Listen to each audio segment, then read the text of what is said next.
Mesdames et messieurs, bonjour, chers amis. Je suis ravi de vous accueillir aujourd'hui au Cercle France-Amérique, un lieu emblématique qui incarne les relations transatlantiques depuis 1909. Et donc nous œuvrons au renforcement des liens d'amitié entre ces deux endroits du globe et nous le faisons avec également grand plaisir aujourd'hui. Alors il s'agit de la deuxième édition d'un colloque dont la première version s'était déroulée, me semble-t-il, il y a 3 ans. Après le Covid, et ça avait été un succès. Du reste, dans quelques semaines, il y aura son grand frère ou son jumeau au Maroc, à Rabat. Je crois que Nada Nadif et Anne Beignet y seront. Donc, si vous voulez être partenaire, sponsor, speaker, ou passer du bon temps au Maroc, tout simplement en parlant santé et innovation, vous y êtes les bienvenus. Plus sérieusement, aujourd'hui, on vous accueille sur ce biais France, Canada, États-Unis.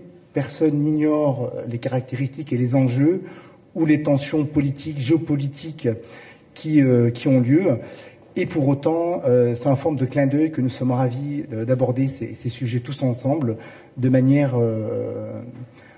intelligente.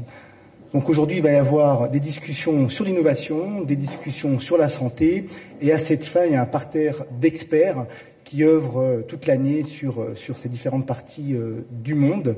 Je voudrais dire aussi quelques mots sur les personnes qui ont initié cette rencontre. Il y a Nada Nadif, qui a une double action. D'abord, à titre privé, au sein d'Avicenne Consulting, elle travaille au quotidien sur l'Afrique et sur l'Europe pour accompagner le secteur public ou le secteur privé. Et par ailleurs, Nada, vous avez encore des responsabilités sur le plan institutionnel et associatif où vous travaillez au renforcement de liens entre les États, les nations et les États-Unis. Je vous mentionne aussi Anne Beignet, car vous êtes un acteur sur ces différents sujets, alors au niveau européen, au niveau français, et puis en ce moment en Afrique, et je crois que vous rentrez de Belgrade, ou de Zagreb ? De Bosnie, voilà, de Bosnie. Alors moi, j'ai pas vocation à intervenir sur les sujets de santé. Néanmoins, il y a quand même une réflexion que j'ai envie d'aborder avec vous, pas plus de 2 secondes, pour dire qu'on assiste à une forme de vis-à-vis entre deux visions de notre société. D'un côté, aux États-Unis, il y a un relâchement des fonctions régaliennes. On assiste à des États qui n'assument plus leurs responsabilités sur des fonctions essentielles pour les minorités, en matière d'éducation, en matière de santé, en matière de recherche. Et à l'inverse, du côté européen, on parle encore d'État-providence. Et je crois qu'on a à cet égard aussi un rôle à jouer, une responsabilité à démontrer. Donc c'est sur ces sujets, c'est un filigrane de ces discussions qu'aujourd'hui seront abordés par la voix des experts, des thèmes innovation et des thèmes santé. Une fois encore, bienvenue à France-Amérique. L'échéancier, une table ronde, du café, une deuxième table ronde et un verre amical. Je vous laisse la parole. Très bien.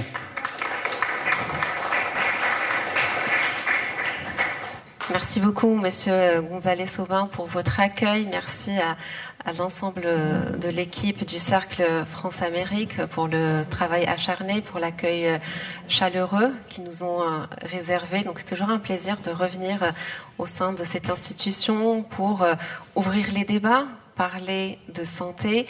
Et c'est vrai qu'aujourd'hui, l'actualité, le contexte s'impose, mais quand nous avons imaginé cette conférence, cette table ronde avec Anne Beignet fin décembre, l'actualité était différente. Donc aujourd'hui, c'est bien, nous sommes à jour. Et l'intérêt de cette réflexion, c'est de croiser les regards, c'est d'interroger les expériences françaises, franco-canadiennes, françaises qui se sont exportées ou qui souhaitent s'exporter de l'autre côté de l'Atlantique, en tout cas nord-atlantique, et parler à la fois de recherche, d'innovation et d'industrie. Donc je ne vais pas monopoliser la parole, je suis ravie de démarrer ce panel en donnant d'abord la parole à Madame Anne Beignet, qui œuvre à la fois en Afrique, dans différents pays d'Europe centrale, Europe de l'Est. Aussi, excuser un de nos panélistes qui a eu un problème de santé, donc il n'a pas pu venir et il n'a pas pu être remplacé. À toi la parole.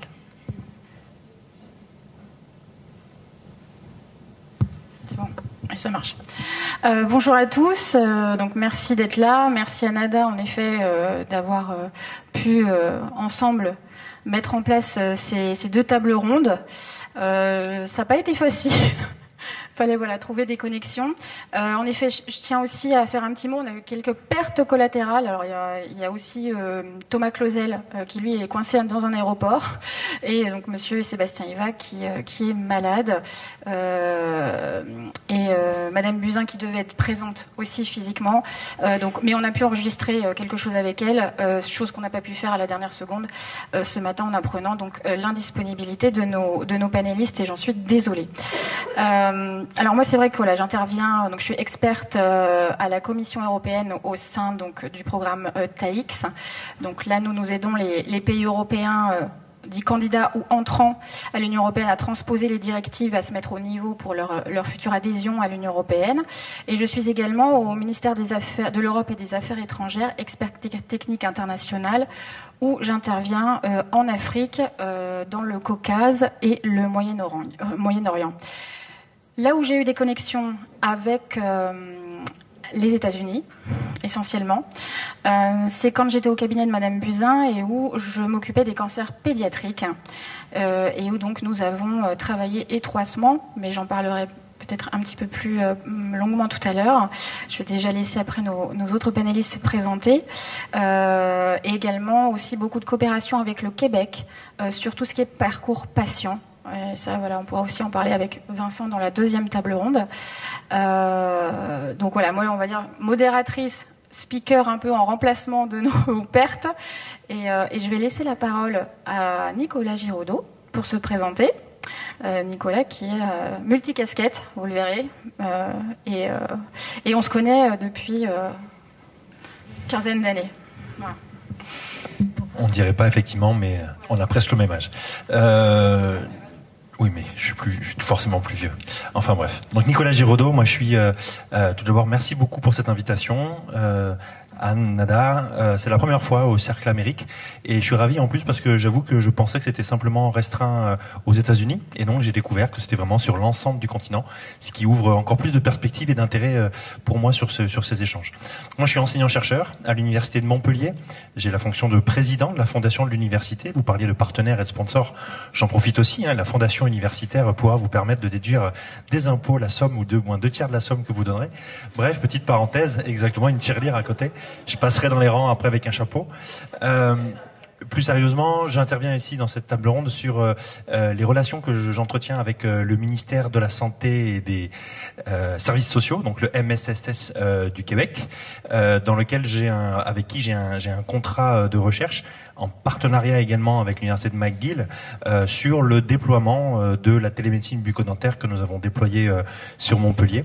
Et donc apprendre aussi beaucoup sur d'autres sujets. Et c'est l'intérêt, je pense, des échanges transatlantiques, c'est que ça va dans les deux sens et que j'enfonce une porte ouverte, mais on est forcément plus fort ensemble. Et donc c'est toujours plus intéressant de travailler et de découvrir des nouveaux horizons dans des contextes différents. Et donc je reviendrai plus en détail là-dessus. Merci à tous. Merci beaucoup Nicolas. Effectivement, l'intelligence collective a toujours porté ses fruits. Marie, merci d'être parmi nous, vous qui êtes entre la France, la Suisse et le Canada. Présentez-vous et dites-nous un peu plus sur vos activités. Et bonjour à tous, et merci aussi Nada et Anne pour l'organisation de ce colloque dans ce magnifique lieu que je découvre aussi pour la première fois. Donc pareil, je vais pas mal parler de la France et du Canada parce que c'est mon histoire. Je suis infirmière de formation, diplômée en 2012 en France. Et puis l'Eldorado canadien m'a amenée à m'expatrier à Montréal, où j'ai travaillé quelques années avant de reprendre mes études. D'abord par une maîtrise en sciences infirmières, puis là actuellement un doctorat avec l'Université d'Ottawa. Merci beaucoup. Je reviendrai vers vous justement pour creuser un peu plus et voir la différence aussi de l'exercice de ces métiers, de la recherche aussi dans les métiers d'infirmier, chose qu'on ne rencontre pas très souvent en France. Allons un peu plus encore une fois vers Montpellier. La fondation a été créée il n'y a pas très très longtemps, il me semble une bonne dizaine d'années. Quelles sont vos missions principales en tant que fondation et en tant que vous, Nicolas, en tant que président, et aussi en tant que dentiste de formation, puisque vous œuvrez également sur tout ce qui est santé orale. Plein de questions. Alors je vais essayer d'être synthétique pour prendre le plus de temps sur le sujet transatlantique. Mais donc la fondation de l'Université de Montpellier, pour ceux qui n'ont pas forcément connaissance des fondations universitaires, je pense que la quasi-totalité maintenant des fondations, des universités françaises ont une fondation qui permet, c'est comme ça que je le présente en tout cas, en tant que président, de réaliser ou de mener des actions ou des projets qui sont un petit peu complexes sur le plan administratif à mener au sein d'une fondation, d'une université ou d'un laboratoire de recherche. La fondation de l'université a pour objectif, en tout cas à Montpellier, d'étendre et de mener un certain nombre d'actions, on va dire à la frontière avec la recherche, avec la frontière avec l'enseignement, de façon à ce que les collègues, que ce soit administratifs, enseignants ou étudiants, puissent déployer des projets, on va dire ça comme ça. Et à Montpellier, on a fait le choix d'avoir une fondation qui est aussi diverse que ce qu'est l'Université de Montpellier. L'Université de Montpellier, université pluridisciplinaire, la 6e université française, 50 000 étudiants ou 55 000 étudiants. Et donc, on a des chaires on a 25 chaires qui sont très diverses. On va de la biodiversité à l'identification correcte du soi, de la e-santé, qu'est-ce qu'on a d'autre, de l'œnologie et l'innovation en œnologie pour les plus intéressés. On a des chaires sur le management et autres. Donc on a vraiment toute cette possibilité. Cette chaire, concrètement, pour faire un lien, c'est l'outil administratif qui nous a permis de faciliter le premier lien qu'on a eu avec l'université de McGill, parce que justement, il y a peut-être des académiques dans la salle, créer un partenariat de convention entre deux universités aussi grosses que celle de l'université de McGill et l'université de Montpellier, on va dire aussi importante, même si pas autant que McGill bien évidemment, ça se fait pas aussi facilement et les projets arrivaient. Et donc ça a été la fondation qui a permis de créer ce premier lien, cette première convention qu'on a pu avoir pour ensuite un peu apprendre à se connaître, que les services et les réseaux puissent avoir le temps de se familiariser pour ensuite passer sur l'échelle d'après. Donc la fondation amène ce genre de choses. Et plus directement, en tant que chirurgien dentiste de formation, il y a peut-être un mot barbare qui a été utilisé, mais puisque certains d'entre vous, ou la quasi-totalité, parlaient anglais, le terme de santé orale. Et ce santé orale, si on le traduit en anglais, oral health, vous excuserez mon piètre accent anglais, mais la traduction officielle des Nations Unies pour oral health, c'est santé bucco-dentaire, qui devient déjà très restrictif, et en changeant de langue, on perd déjà beaucoup de sens. Alors que si on utilise la définition de l'OMS sur la santé orale, qui est l'état de la bouche, des dents et de toutes les structures orofaciales, et que cette santé orale contribue à 3 fonctions essentielles que sont l'alimentation, la respiration et la parole, sans oublier bien évidemment le contexte psychosocial. Personne ne sourit pour l'instant, mais vous savez que le sourire est important quand on échange, et notamment les dents, et l'image qu'on peut avoir de sa propre bouche en général impacte énormément la relation sociale, d'où l'importance aussi de la dimension psychosociale que peut avoir la bouche. Et donc, quand on prend cette définition, on est beaucoup plus large quand on parle de santé orale que de santé bucco-dentaire, et surtout il y a cette dimension interprofessionnelle qui rentre en jeu, puisque il n'y a pas que les dentistes qui sont impliqués dans cette santé orale, et donc c'est ça l'intérêt aussi d'avoir ce contexte. Vous proposiez tout à l'heure d'échanger sur les différents métiers qui existent, et là aussi, dans les différents contextes et sur les différents continents, il y a effectivement des métiers différents et généralement plus de métiers de santé qui sont sur le continent américain. Je prends l'exemple du Québec, et dans ma spécialité, il y a 4 professions autour de la santé bucco-dentaire, qu'il n'y a que le dentiste qui existe du côté français. Donc c'est sûr que la réflexion et la prise en charge et la contextualisation, même pour moi, un Français arrivant dans un contexte québécois, il a fallu que je comprenne le rôle de chacun, quand en France, c'est pas forcément la même organisation. Donc voilà un petit peu pour donner plus de contexte dans ma présence aujourd'hui, et donc www.fondationum, non je rigole, mais en tout cas voilà, un peu plus de précision. Mais allons un peu plus loin, quels sont les projets, ou alors qu'est-ce que vous a apporté déjà ce premier lien plutôt aussi loin d'ailleurs, avec l'université de McGill? Et jusqu'où vous êtes allé? Alors le premier contrat que nous avons eu, je vais faire un peu d'historique, je vois où vous voulez que j'arrive. Le premier contrat que nous avons eu avec McGill, c'est dans le cadre d'une fondation anglaise, la fondation Boro, qui nous a financé un projet de recherche en partenariat avec l'Organisation mondiale de la santé pour évaluer l'état de préparation des Chief Dental Officer, donc les personnes dans les différents ministères de la santé à l'échelle mondiale, à l'échelle globale, de leur capacité à implémenter un programme de santé numérique. Dans tous les pays du monde, il y a des représentants comme Madame qui travaillent sur la santé et notamment sur la santé orale et qui mettent en place les stratégies nationales de santé orale.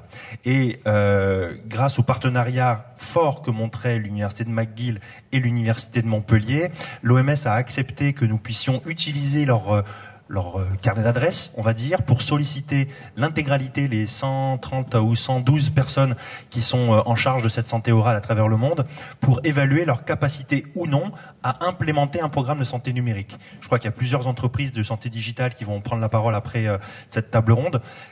On a beau avoir la meilleure solution possible, si les gens ne sont pas capables ou prêts à l'utiliser, forcément c'est beaucoup plus difficile à implémenter. Et donc c'était la question à laquelle on voulait répondre, et donc ça a été ce premier partenariat avec McGill. Mais maintenant, mon activité en tant que chercheur, puisque je suis en tant que chercheur, j'ai mon activité de recherche au sein d'un laboratoire de sciences politiques, historiquement, j'ai développé à Montpellier depuis 10 ans un programme de télémédecine bucco-dentaire qui permet la détection à distance et la réalisation d'un bilan bucco-dentaire pour ceux qui ont la phobie du dentiste, de pouvoir le faire à distance. Alors c'est principalement dédié aux structures médico-sociales ou aux prisons. Je ne sais pas vers laquelle vous êtes la plus orientée pour pouvoir en bénéficier. Je ne tire pas de conclusion.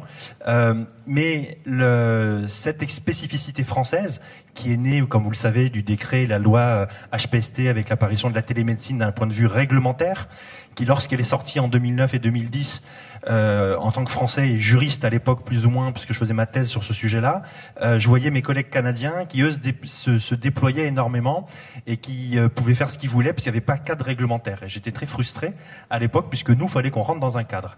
Et donc c'est mon travail de thèse là-dessus.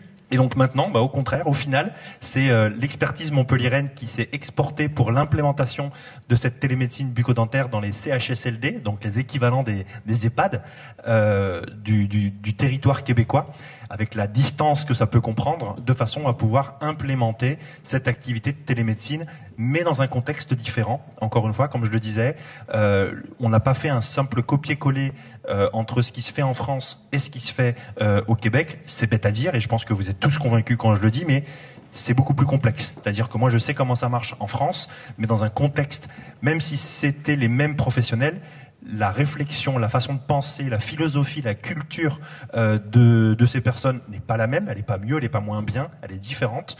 Et donc c'est vrai que c'est parfois compliqué de s'implémenter.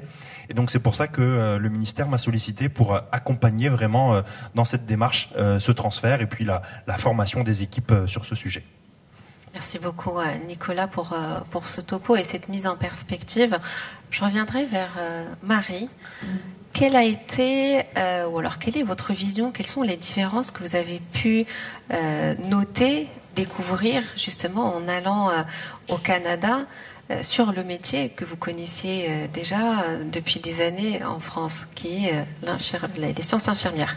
C'est exactement ça. Quand je suis arrivée là-bas, on découvre un nouveau pays, on découvre un nouveau système de santé et on découvre une nouvelle mentalité infirmière. C'était impressionnant de voir dans mes collègues combien étaient encore aux études à côté de leur travail. En France, c'était pas quelque chose de fréquent, mais elles étaient vraiment nombreuses. Elles faisaient des formations pour être infirmières en pratique avancée, pour faire une maîtrise en éthique. Et du coup, ça me questionnait quand même. J'étais comme, mais c'est si facile que ça de reprendre ses études. Et puis, il n'y avait vraiment aucun critère d'âge. J'ai des collègues à 50 ans, elles reprenaient leurs études aussi parce que développement de la profession, et c'était vraiment quelque chose de très fréquent et qui d'ailleurs, dans les centres intégrés de santé au Québec et toutes structures publiques, à partir du moment où vous faites des études en lien avec votre profession, ils sont obligés de vous accorder un congé pour études et donc de vous libérer pour les examens, choses comme ça. Chose qui est vraiment très intéressante parce qu'on peut vraiment... beaucoup arrêtent de travailler pendant leurs études initiales, mais après, elles ont des dettes à payer. Donc, elles payent les dettes. Je dis elles, mais ça il aussi. Et du coup, il faut rembourser les dettes. Les études en Nord-Amérique coûtent quand même relativement cher. Mais après, je poursuis mes études parce que j'ai envie, parce que j'ai de l'ambition. Mais je ne veux pas continuer d'être endettée non plus. Exactement, et c'est important cette notion aussi de formation continue, parce que entre le moment où on obtient son diplôme et au bout de 5 ans, 10 ans, des nouvelles techniques arrivent et il faut se mettre à jour et se challenger également. En parlant de formation continue, il y a aussi quelque chose qui m'avait agréablement surprise en arrivant au Québec. C'est notre cotisation à l'ordre infirmier, ça c'est pas nouveau, mais c'est que là-bas, tous les ans, on doit justifier de plus de 20 heures de formation continue, donc 13 heures non accréditées, 7 heures accréditées, et déjà ça stimule l'envie de maintenir à jour ces données, d'aller chercher des formations, et ça donne un peu ce petit côté de je m'intéresse, je continue de m'intéresser, et je me base pas sur mes acquis toute ma carrière. Ça me permet de faire la transition vers Madame Anne Beignet, qui a travaillé en étroite collaboration d'ailleurs avec Madame Buzyn durant son mandat. Tu as commencé à en parler tout à l'heure par rapport aux patients, aux familles que vous aviez accompagnées, que ce soit aux États-Unis ou au Canada. Qu'est-ce que tu peux nous en dire ? Alors oui, quand j'étais donc conseillère technique de Madame Buzyn, on n'était que 10 au cabinet, donc on avait des très gros portefeuilles. Donc j'avais notamment les cancers pédiatriques dans mon portefeuille et je me félicite. Malheureusement, l'issue n'a pas été celle que nous avions attendue pour ce jeune garçon que j'avais réussi à faire envoyer donc pour un essai clinique avant la sortie des carticelles. Donc pour ceux qui connaissent, donc traitement anticancéreux, notamment donc c'était un jeune homme qui était atteint d'une leucémie très particulière. Donc nous l'avons envoyé et ce qui était formidable, c'est que nous avons réussi donc à collaborer étroitement avec la CNAM parce que donc dans les cancers pédiatriques, souvent ce sont les associations qui avancent les fonds. Et ensuite, l'assurance maladie rembourse. Et là, en fait, nous avons changé totalement le processus et le procédé de règlement, où nous avons donc à l'époque avec Nicolas Revel, qui était directeur donc de la CNAM, mis en place un règlement immédiat entre la France et les États-Unis. Donc, nous avons pris en charge pour le coût total d'1 300 000 € pour ce jeune garçon qui malheureusement on a réussi à le rapatrier à temps pour qu'il puisse hélas décéder depuis. À la suite de ça, nous avons eu donc de nombreuses demandes de familles qui voulaient aussi bénéficier de ce traitement. Alors oui, c'est une histoire en fait certainement que vous ne l'avez jamais entendue parce que c'est un souci aussi, c'est qu'en France, alors ce qui diffère aussi avec les États-Unis, c'est que jamais je n'ai pu parler de cette histoire. Parce que tout de suite, on se fait attaquer, soit par, c'est ça qui est dramatique, par les associations de patients ou par certains journalistes, comme quoi finalement on essaye un peu de se dorer la face avec des histoires assez dramatiques touchant notamment les enfants.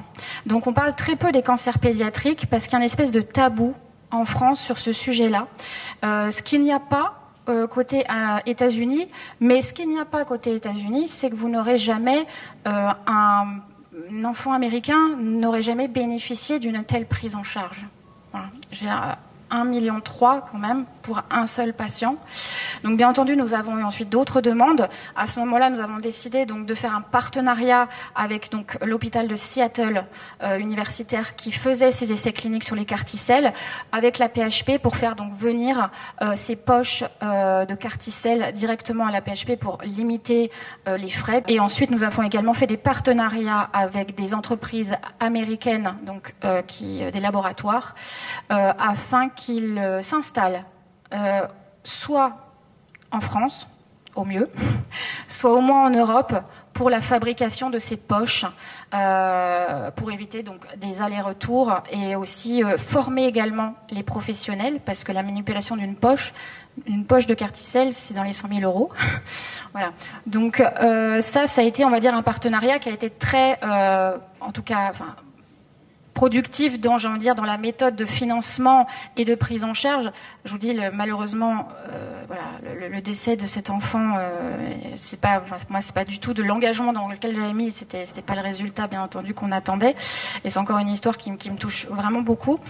Et quand je suis arrivée, je fais le lien, Linda, quand je suis arrivée à l'Institut national du cancer, donc à ce moment-là, nous avons mis en place le G7 cancer. donc qui est actuellement sous présidence française pour 2 ans. Donc je crois qu'on va bientôt toucher à la fin. Où nous avons donc une coopération avec les plus grands pays innovants en matière de cancer, et notamment de cancer pédiatrique et de cancer rare, pour essayer en tout cas de travailler ensemble sur les datas, sur les données, ce qui est extrêmement sensible puisque nous n'avons pas du tout les mêmes réglementations en matière de données de santé. Donc avec l'Europe, la RGPD, les États-Unis, alors la Californie a fait un petit peu un copier-coller de la RGPD, mais ce qui n'est pas le cas dans d'autres États des États-Unis. Donc c'est vrai qu'il faut qu'on essaye de travailler sur ce point-là. Donc nous avons le Japon qui est présent, les États-Unis, le Canada, UK, Australie, Italie et France pour ce fameux G7 cancer dédié donc au cancer pédiatrique et notamment tout ce qui est cancer rare, œsophagien, de l'estomac, leucémie. Et c'est vrai que en tout cas, ça fait avancer les choses. Bien entendu qu'il y a un très gros travail à faire parce qu'en termes d'éthique et de données, là pour le coup, je pense qu'on est plus en sécurité, nettement plus en sécurité au niveau donc français, puisqu'on a la RGPD plus la CNIL qui fait très bien son travail. Au niveau des États-Unis, on sait malheureusement que certains laboratoires ou certains, que ce soit d'ailleurs académiques ou autres, vendent les données de santé. Et ça, c'est quelque chose, en tout cas en France, qui ne passe pas du tout. Voilà, là-dessus aussi, voilà. Donc sur ce point-là, il y a un côté sécuritaire en termes de données et d'éthique qui est nettement plus élevé du côté, je dirais, européen par rapport à. Mais ce qui peut aussi freiner, ça peut être un bien comme un mal. Sur certains aspects, mais voilà dans quel contexte en tout cas j'ai eu à travailler avec nos collègues transatlantiques. Ça s'est très bien passé. Je dirais quand même que bon, tant qu'on n'avait pas payé, quand même, il laissait pas repartir le petit. Donc c'est vrai qu'il a fallu être très très réactif. Et comme quoi, j'ai envie de dire, ça s'est fait en quelques semaines. Hein, donc comme quoi, j'ai envie de vous dire, voilà, quand on met les moyens, tout est possible. Je ferai plutôt un aparté tout à l'heure, et notamment avec toi, Nicolas, sur le côté OMS, et notamment comment nous sommes impactés par le retrait des États-Unis. Et voilà, l'impact que ça a, aussi bien en matière de santé qu'en matière d'aide au développement. Merci. Exactement, puisque les États-Unis d'Amérique sont le principal financeur de l'OMS et d'autres organisations. Merci beaucoup pour ce témoignage touchant, et on sent encore que ça te touche. Ça rappelle aussi les avantages que nous avons en France, que ce soit en matière de prise en charge, de financement et de l'État-providence dont tu as parlé tout à l'heure, Aubin. Marie, dites-nous quelles sont peut-être les difficultés ou les avantages que rencontrent les infirmiers en matière de recherche ou dans l'exercice de leurs fonctions, ou à l'inverse, ce qui est facilité au Canada par rapport à la France au quotidien. Alors les difficultés en tant qu'infirmière française, la première et la plus évidente qui me vient en tête, c'est l'anglais. L'anglais reste vraiment la langue la plus officielle en milieu de la recherche. L'université d'Ottawa a beau être une université bilingue, les cours sont donnés en français, je rédige en français, mais les 3/4 des lectures sont en anglais. Donc ça reste aussi quand même un prérequis, je trouve, pour mettre un pied dans la recherche, d'avoir cette compréhension sur des sujets parfois très philosophiques. Donc de comprendre l'anglais du quotidien, c'est une chose, de savoir lire entre les lignes en est une autre. Donc c'est toute une gymnastique, et moi je me suis revue lire 4, 5 fois, 6 fois, 8 fois la même page et me dire j'ai toujours pas compris. Donc ça c'était vraiment très chronophage, mais après c'est quelque chose aussi qui se travaille et qui devient de plus en plus facile avec le temps. Donc ça a vraiment été une des difficultés quand on rentre dans le monde de la recherche. Ce qui est facilitateur, ça a été déjà l'ouverture d'esprit de l'université. C'était simple, on s'inscrit, on candidate, on est reconnu. Le seul prérequis que j'avais eu, c'était de passer un cours de statistique en sciences humaines. Bon, ça faisait bien longtemps que je n'avais pas calculé des qui carrés et des p, mais c'était le seul prérequis en soi que j'avais eu, bon, il faut payer, mais c'était pas non plus, les frais d'inscription n'étaient pas non plus, accessoirement, il fallait payer. D'ailleurs, petite anecdote, la première facture de frais de scolarité que j'ai reçue, c'était quasiment du 12 000 $. Et j'étais comme, oh, je vais jamais pouvoir payer ça tous les 3 mois, c'est pas possible. Et ça, c'était le prix pour des étudiants à la maîtrise internationaux. Une chance que j'avais eu ma citoyenneté quelques mois avant et que j'ai pu faire diminuer ce montant. Et autre chose qui a été... Comment ? Et autre chose aussi qui a été vraiment facilitateur, c'est que l'accès aux bourses est très facile, et le fait d'avoir des bourses qui couvrent tous les frais de scolarité, ça enlève une charge mentale qui est aussi très importante et qui permet vraiment de se concentrer et de dire, bah là, j'ai aucune raison de ne pas y arriver. Donc ça aussi. Un autre point qui a été facilitateur, c'est là-bas, concilier les études et le travail, c'est tellement une évidence qu'on n'a pas cours du lundi au vendredi de 8h à 17h. On a 2-3 cours par semaine, on s'arrange, et nous, tout est fait à distance. Donc la première année, j'étais encore au Canada, donc ça allait pour le fuseau horaire. Après, quand je suis revenue vivre en France, bon, il y a le décalage horaire à prendre en compte, mais finalement, on était... dans certains cours, on était 4 en Europe et 4 au Canada. Donc à la maîtrise, on avait des gens d'Alberta, on avait des gens des États-Unis. Donc ça ouvre aussi, je trouve, à la collaboration internationale, le fait d'avoir cette ouverture, de dire ok, ben, pas de problème pour vous inscrire, pas de problème pour les créneaux horaires, on s'arrange. Et je trouve que ça faisait des beaux groupes et des belles discussion d'avoir ces échanges entre les étudiants français, les étudiants belges, les étudiants américains ou de d'autres provinces du Canada. Ça donnait de belles discussions en tout cas. Merci beaucoup. Et c'est vrai qu'on sent une vraie envie, une politique qui favorise la formation continue, et puis la mixité aussi sur les profils et sur les origines géographiques des candidats. Nicolas, quels sont les difficultés ou alors les avantages que vous avez pu trouver sur cette collaboration avec le Canada, et quelles sont peut-être les spécificités en matière de santé orale et les défis que vous avez dû relever? Alors déjà, comme je disais tout à l'heure, les différences qui existent dans ma profession, alors même si j'exerce plus en clinique ni en cabinet depuis longtemps, puisqu'en tant qu'enseignant-chercheur, j'ai une activité au sein du CHU de Montpellier, c'est déjà, on n'a pas en France la profession d'hygiéniste dentaire. L'hygiéniste dentaire, pour faire simple, pour les personnes qui n'ont pas vécu dans d'autres pays, parce que nous sommes au Moyen-Âge, nous sommes au Moyen-Âge de l'odontologie. En France, malheureusement, pour ce point-là en tout cas, c'est une profession qui vient en complément du chirurgien dentiste et qui va réaliser un certain nombre d'actes, souvent en termes de prévention ou du moins de préparation à la réalisation des actes par le chirurgien dentiste. Dans certains pays, il y a même des infirmières dentaires qui vont pouvoir aller encore plus loin. Et en France, il n'y a que le dentiste, que ce soit pour le détartrage jusqu'à l'intervention, l'extraction de dents de sagesse, la pose d'implants, donc des interventions un petit peu plus complexes et chirurgicales.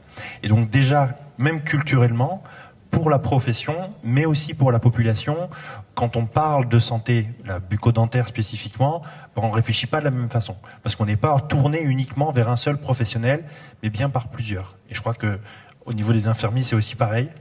Oui, exactement.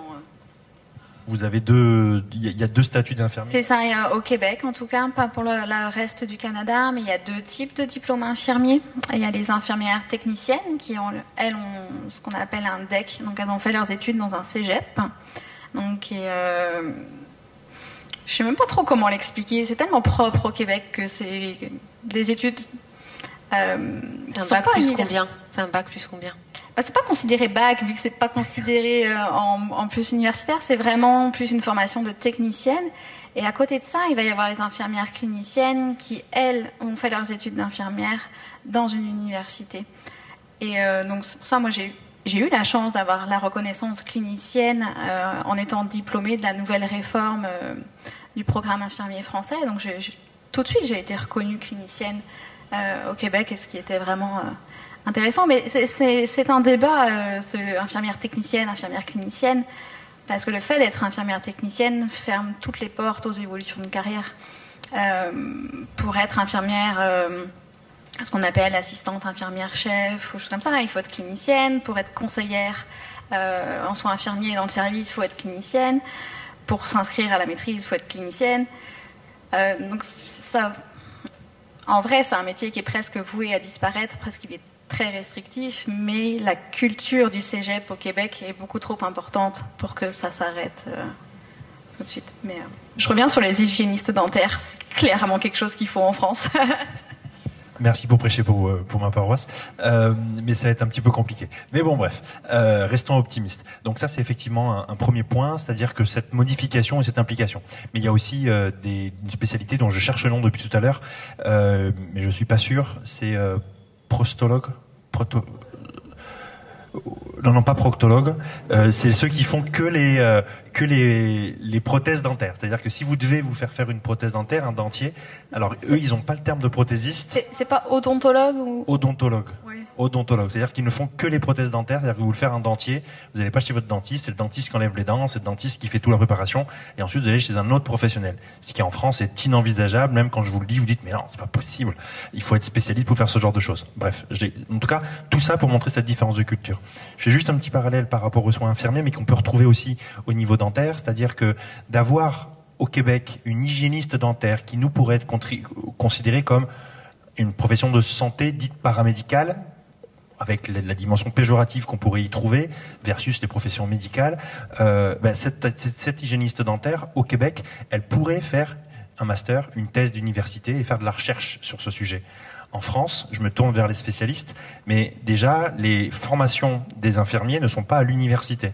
Elles sont dans des IFSI, dans des écoles d'infirmiers. Alors, ça s'universitarise de plus en plus, et donc le statut change, mais déjà, ça ferme beaucoup d'ouvertures. Et surtout, dites-moi si je me trompe, mais pour avoir une thèse d'université en soins infirmiers en France, il n'y a pas d'école doctorale qui le délivre. Ou alors, il y en a peut-être une et je suis pas au courant. Voilà, il y en a une à Paris, mais rien qu'à Montpellier, aujourd'hui, dès qu'on a des infirmiers ou infirmières qui veulent faire de la recherche et s'impliquer à ce niveau-là, alors déjà, elles ont beaucoup de mal, ou ils ont beaucoup de mal parce que personne ne comprend pourquoi une infirmière veut pouvoir faire ce genre de choses.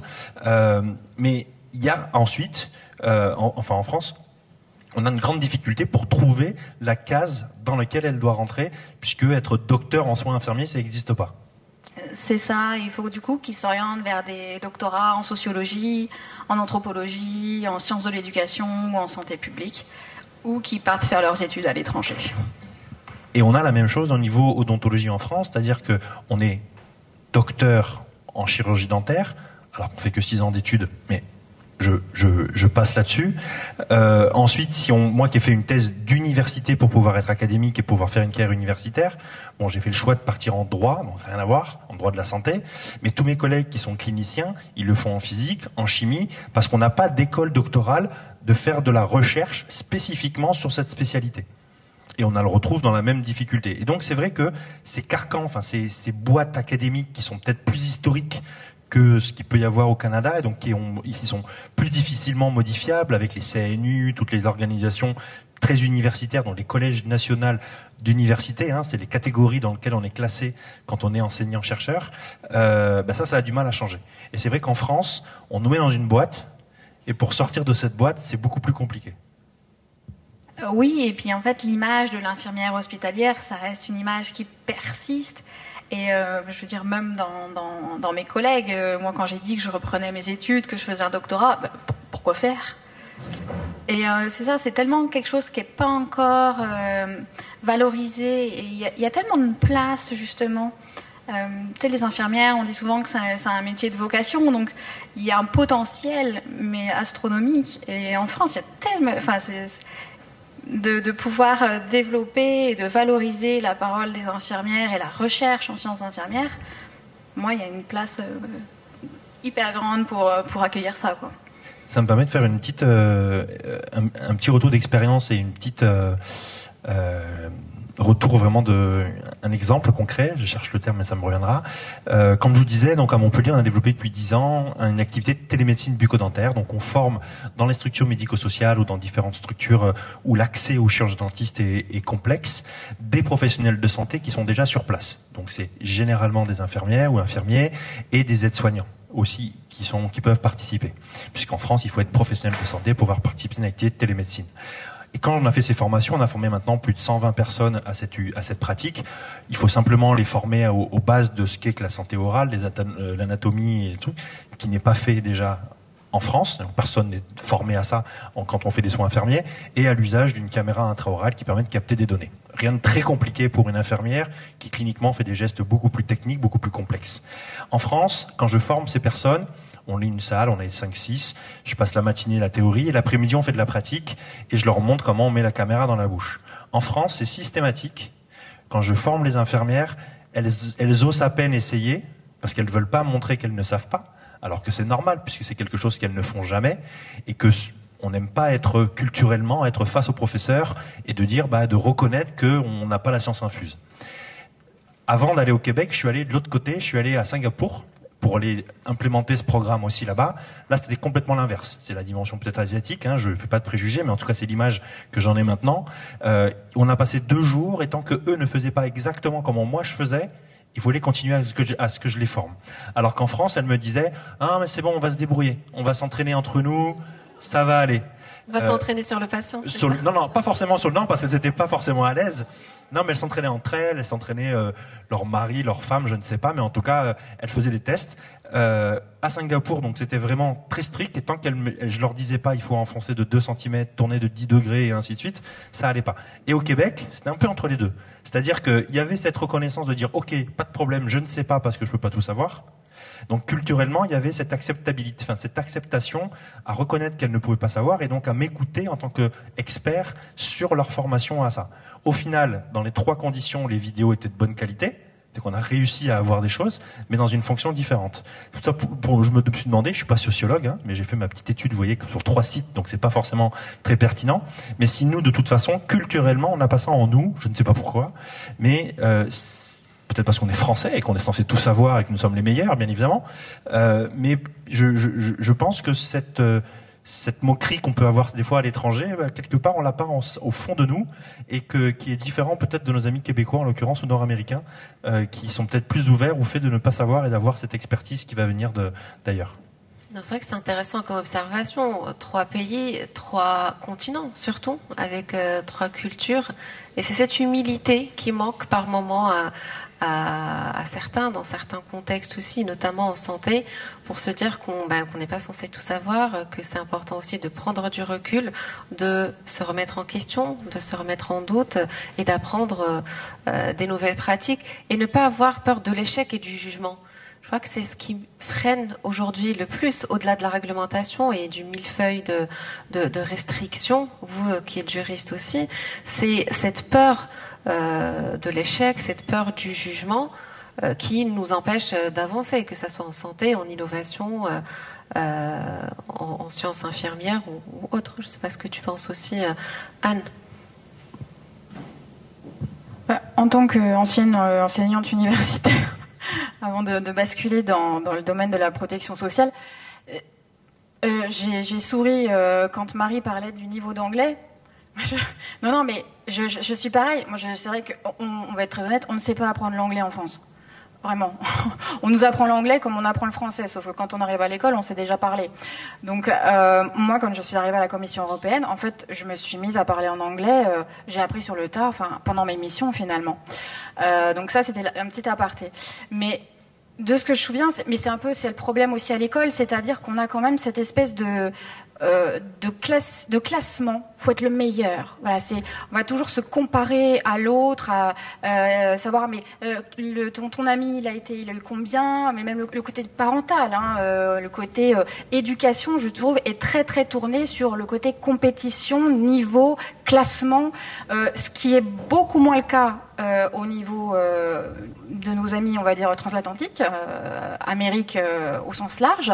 Alors, il y a ses bons côtés et ses mauvais côtés aussi, mais c'est vrai que moi en tout cas quand j'étais universitaire avec mes étudiants, c'est quelque chose que je ne voulais absolument pas faire rentrer en compte, et c'est ce que je leur dis, je m'en fichais complètement finalement qu'ils me répètent le cours dans sa globalité à la perfection.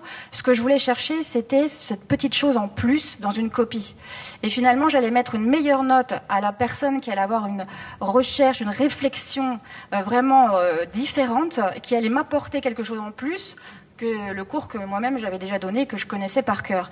Donc, et ça, je sais que voilà. Et aujourd'hui, c'est des étudiants que je continue de fréquenter, hein, depuis maintenant 15 ans que j'ai quitté l'université, qui sont d'ailleurs venus pour beaucoup dans des domaines de santé, et notamment dans des infirmiers. Parce que moi j'étais en histoire médicale, donc bon, rien à voir, enfin un petit peu, mais rien à voir quand même. Et c'est vrai qu'en tout cas moi c'est quelque chose sur lequel je voulais pas du tout aller, parce que personnellement j'en avais déjà beaucoup souffert quand j'étais à l'école, et je trouve que c'est contre-productif au niveau de l'enseignement. Pour revenir sur le côté aussi, on va dire financement, Marie évoquait le coût des études. Ça, je pense aussi, et on le voit souvent quand j'entends des fois, c'est pas pour faire de la compétition, là aussi, France-Amérique, hein, mais on a quand même on a un mini tremblement de terre, là, je ne sais pas ce qui se passe. On se rend pas compte quand même que voilà, des études universitaires en France, ou un doctorat en France, c'est 170 € voilà, de frais d'inscription. Alors, heureusement, il y a des bourses qui sont... Non mais vraiment, je crois que les gens ne se rendent vraiment pas compte. J'ai de la famille, j'ai 3/4 de ma famille qui sont aux États-Unis. Bon, voilà, les parents empruntent. Pareil pour le coût de la santé. Alors oui, ils ont des assurances via souvent les entreprises, ou des assurances personnelles, avec des taux de franchise qui sont énorme. Pour un coût de santé un acte qui va vous coûter 14 000 $, vous aurez 7 000 $ de franchise. Je pense que les gens ne se rendent pas compte aussi quand même de ces petits points qui sont quand même très importants. Alors oui, les salaires sont plus élevés aux États-Unis, mais avec un système de protection sociale qui est totalement différent. Et ça, je pense que c'est très important, surtout dans le contexte actuel. Ça va peut-être permettre d'ouvrir sur ce qui se passe et ce qui n'était pas prévu quand, en tout cas, on a monté ce colloque avec le gouvernement Trump, et les impacts que ça a aussi bien au niveau des États-Unis, du Canada, avec quand même ces tensions politiques qui sont très fortes entre eux, et nous, de notre côté, sur l'aide au développement, et aussi du point de vue de l'OMS, où ça nous impacte très très fortement, et des ONG françaises sont très impactées. Solidarité Internationale ou encore Action contre la faim, c'est 36% de leur budget qui est imputé du fait que les diminutions budgétaires des États-Unis soient coupées. Donc même des ONG françaises sont impactées par ces situations politiques. Exactement, c'est une perche que je prends volontiers, Anne.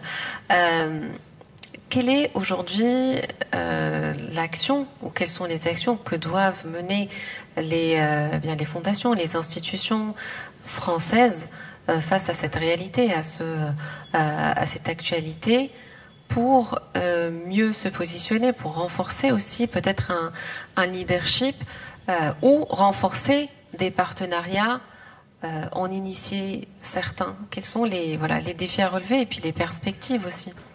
Je pense que, comme l'a dit Madame la Ministre, il ne faut pas avoir peur d'y aller.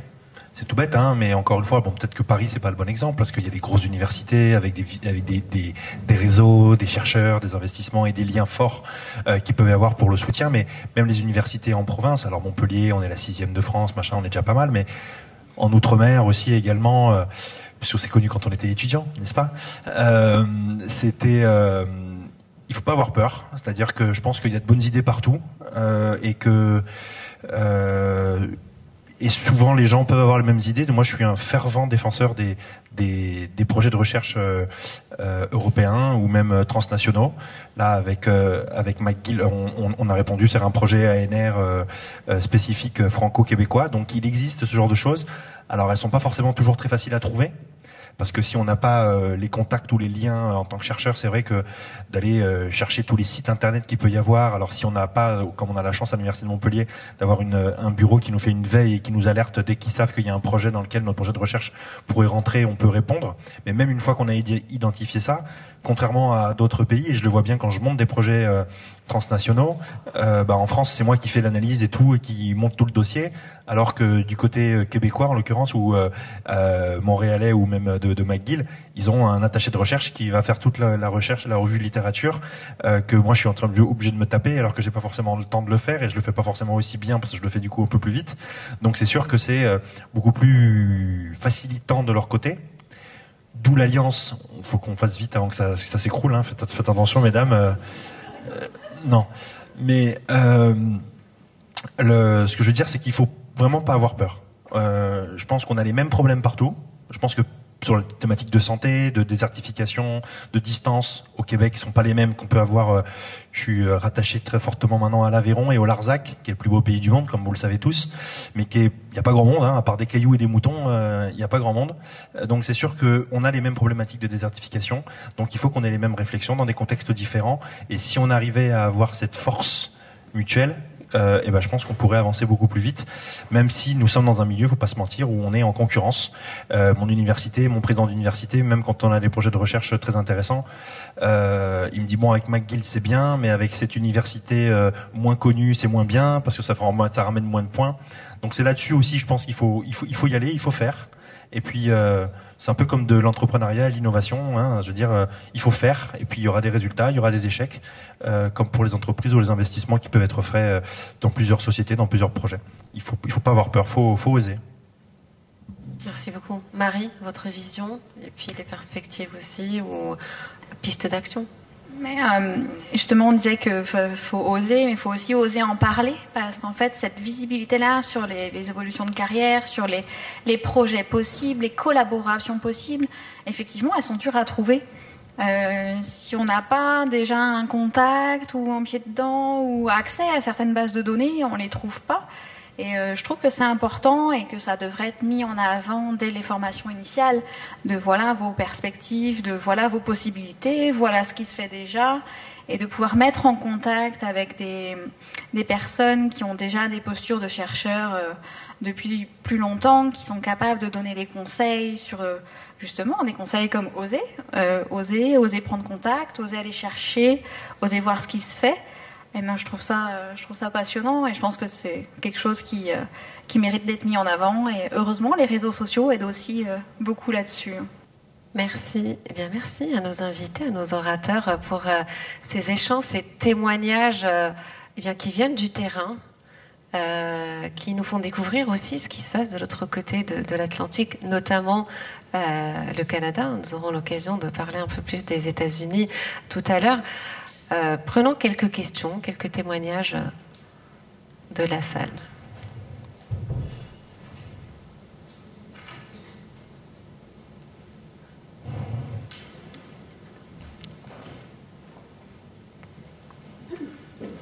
Si vous voulez bien vous lever, présentez-vous et posez votre question.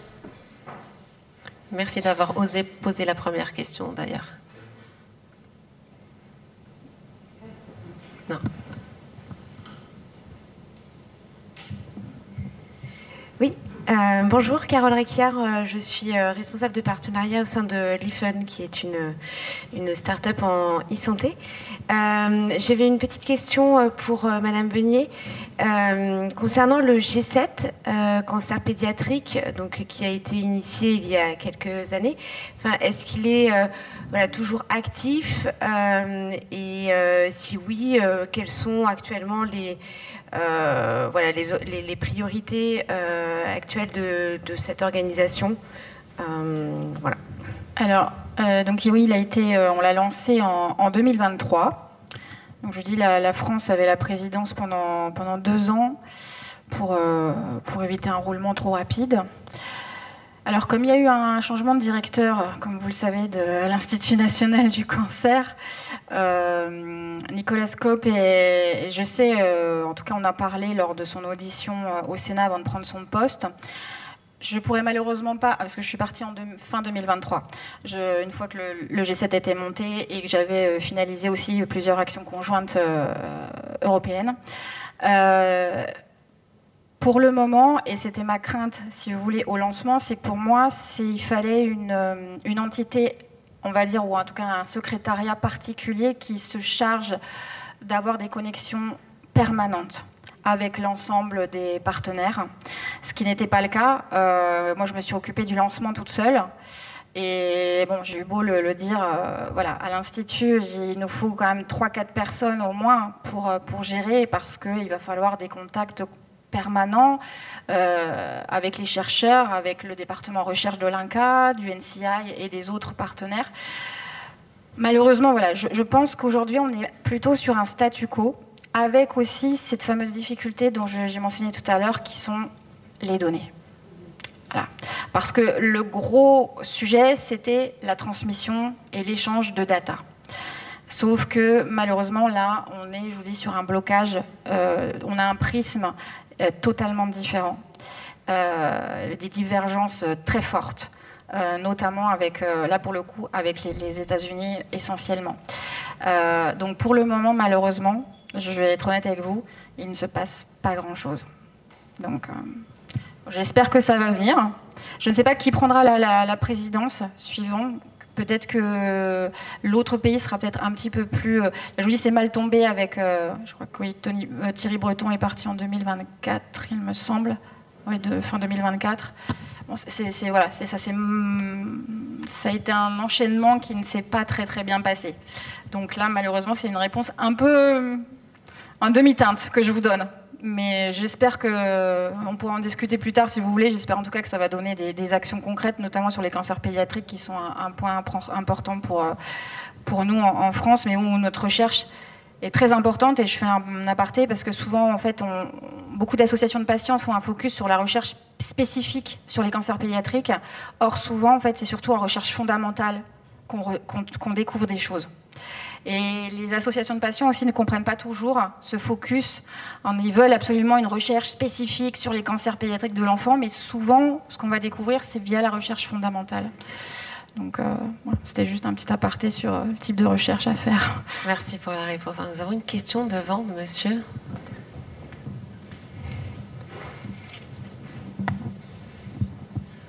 Bonjour à tous, je suis Jocelyn Dorego, je suis cofondateur du FIHUB, qui est un hub d'innovation qui opère entre l'Europe et l'Afrique notamment.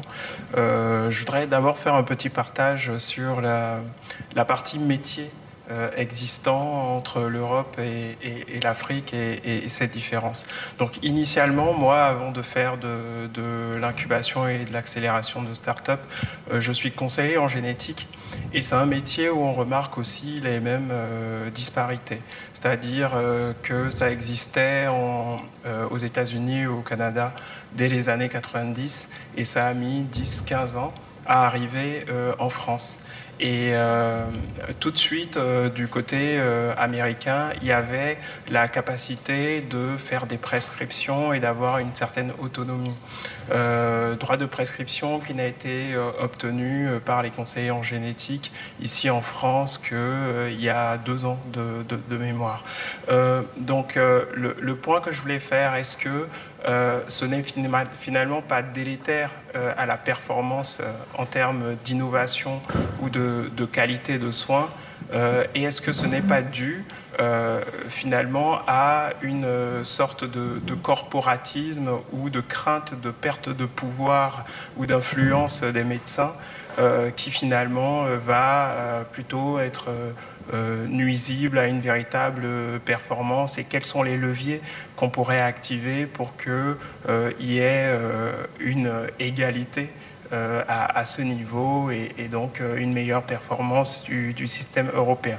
Et je vais boucler avec le deuxième volet de ma question, puisque je suis entre Paris et Cotonou. Si vous deviez, à votre sens, conseiller de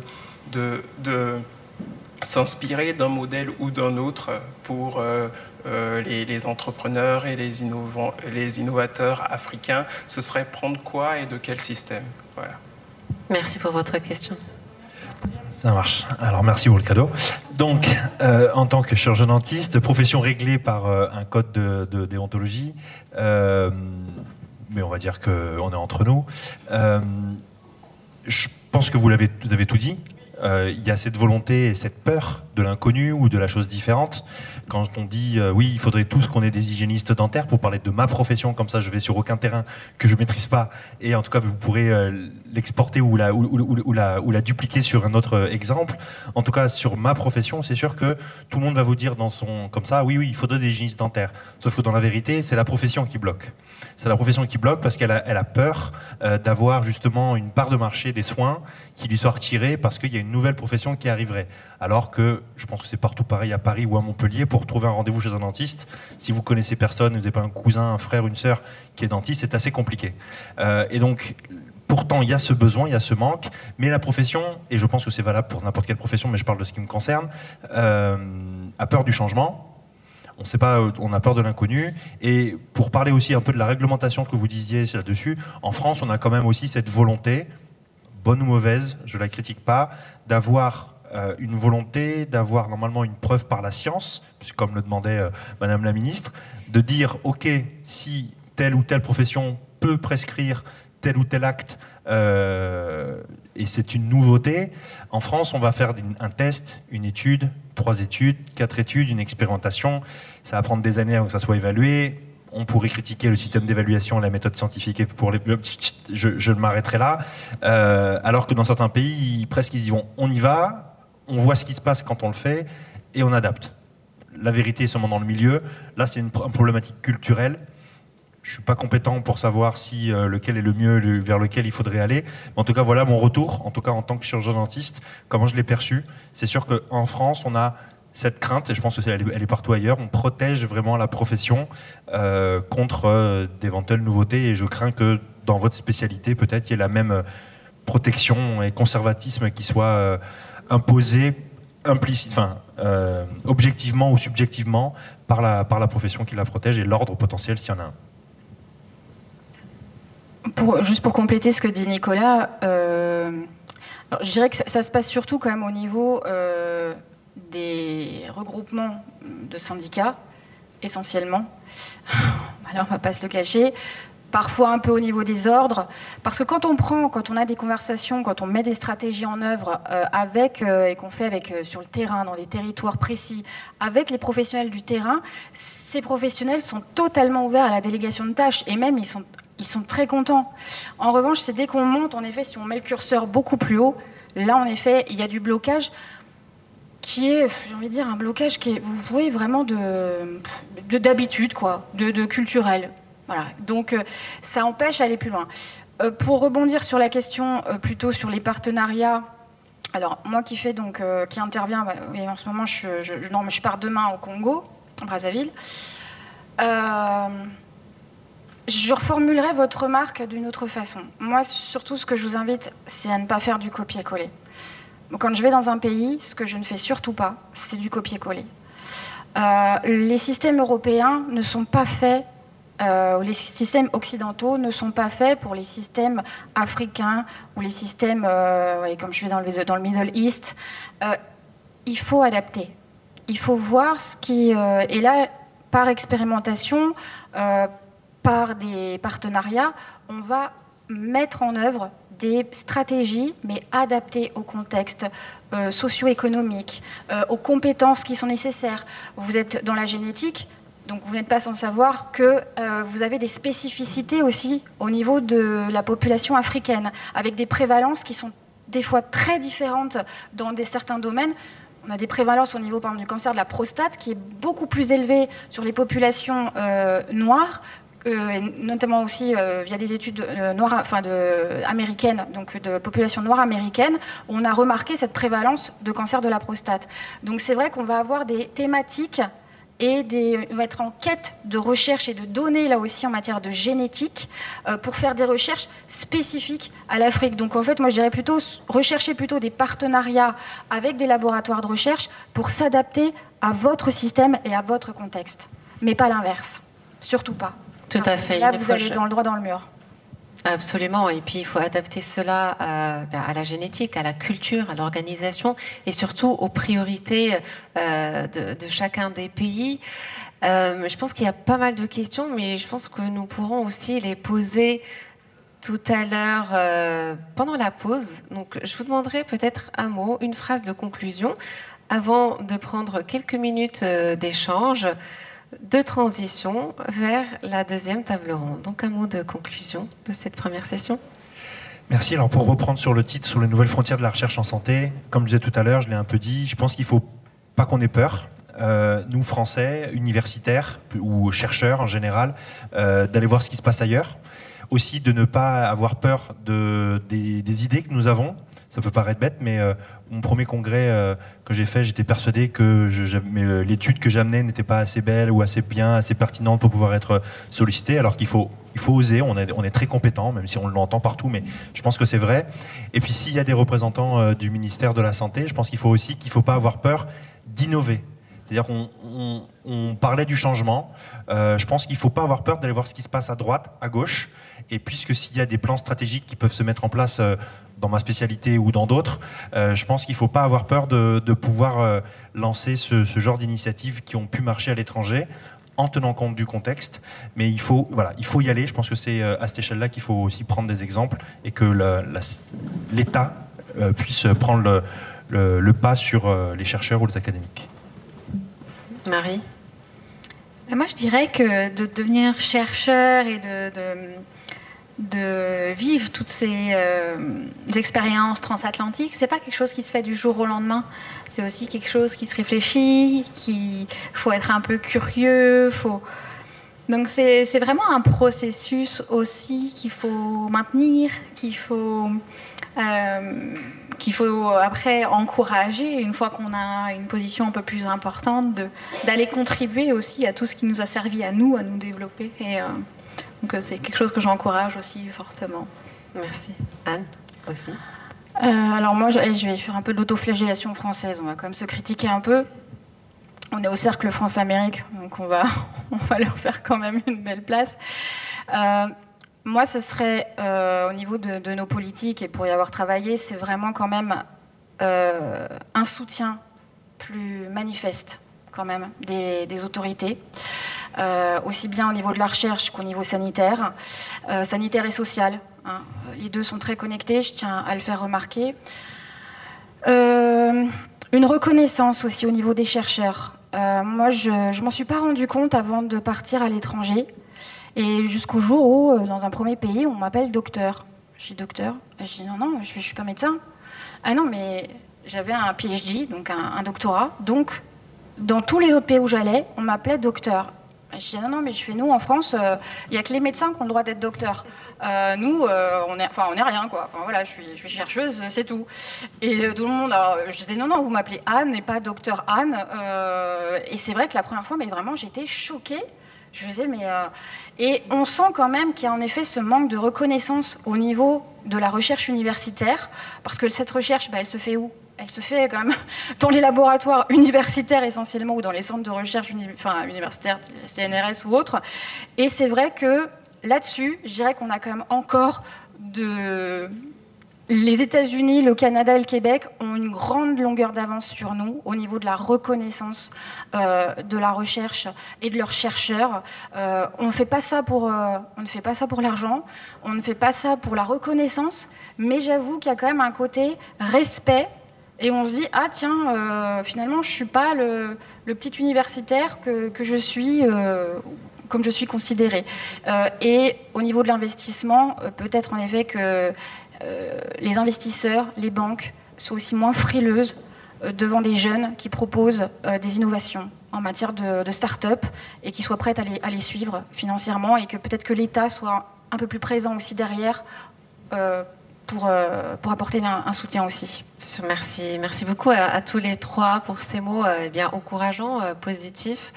Je vous invite à échanger dans la pièce attenante quelques minutes avant de reprendre pour le deuxième panel.